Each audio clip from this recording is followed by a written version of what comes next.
Résister se conjugue toujours au présent. Une parole de Lucie Aubrac, résistante française de la première heure durant l'occupation allemande et le régime de Vichy pendant la Seconde Guerre mondiale. Des mots repris ce dimanche sur le territoire de Xamontaru lors de la cérémonie d'hommage au maquis du Haut-du-Bois.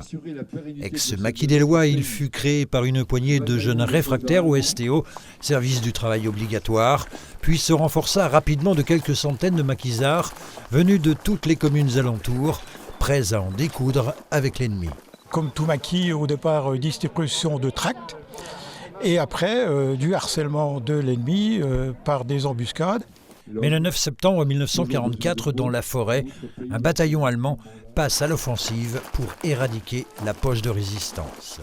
Les Allemands qui étaient déjà à Éloie et à Jarménil ont lancé une attaque au maquis qui a duré de 11h à 16h, en laissant sur place 10 maquisards tués, mais a permis de faire évacuer dans le grand massif du Fossard une centaine de maquisards qui étaient encore présents. Paul Dufour. Mort pour la France. Gisèle, 91 ans, n'a jamais manqué une cérémonie. Il y a mon oncle, mon tonton, César Romy, qui est décédé ici. Il a été martyrisé, il avait la tête, paraît-il, écrasée. On voyait à peine son visage. Il était une figure emblématique du monde combattant. L'Archéen Vital Bonato, qui s'est éteint en 2020, a combattu dans ce maquis et son fils était présent ce dimanche matin.